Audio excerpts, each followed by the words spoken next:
Dans une petite exploitation de piments située dans le district oriental de Jinja, en Ouganda, Isaac Imaka met en pratique ses nouvelles compétences.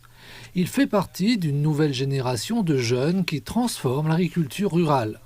Isaac fait partie des 15 Ougandais ayant bénéficié d'une bourse de 3 semaines pour étudier l'agro-industrie et l'innovation rurale à l'Université agricole de Chine à Beijing.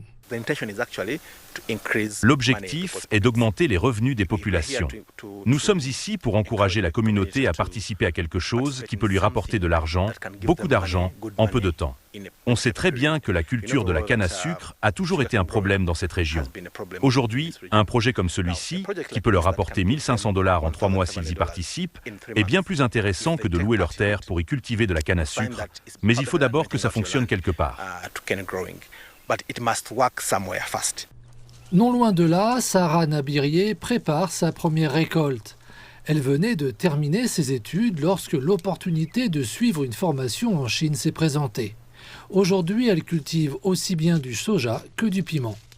Les bénéficiaires affirment avoir appris à utiliser des outils en ligne pour commercialiser leurs produits, à planter en rangée pour obtenir de meilleurs rendements.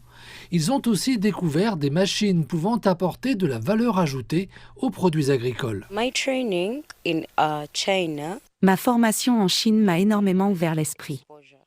Nous avons voyagé dans différentes provinces et nous avons vu comment la Chine s'était servie de l'agriculture pour sortir de la pauvreté, mais grâce à l'agriculture, ça m'a beaucoup influencé et quand je suis revenue en Ouganda, j'ai immédiatement loué 8000 m² et j'ai décidé de cultiver 4000 m² de soja et 4000 autres de piments. Je trouve ça intéressant et je pense que la prochaine saison sera meilleure. Financé par la société chinoise Tencent Holdings, ce programme est un partenariat entre Busoga Consortium for Development et l'Université agricole de Chine. Le premier impact est que la communauté, où vivent Imaka et ses entrepreneurs, adoptent ces technologies.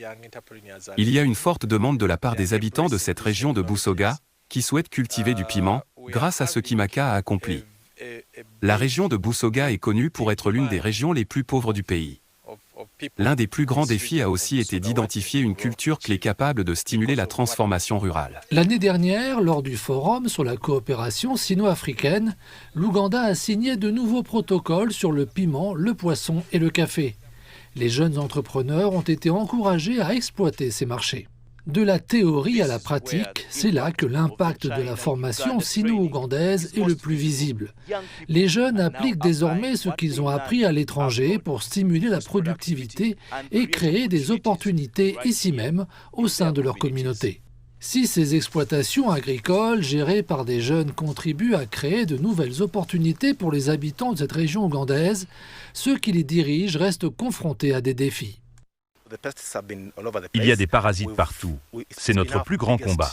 Nous utilisons donc beaucoup de pesticides biologiques et nous travaillons énormément dans le jardin. En Chine, j'ai vu qu'ils avaient même des machines qui plantent.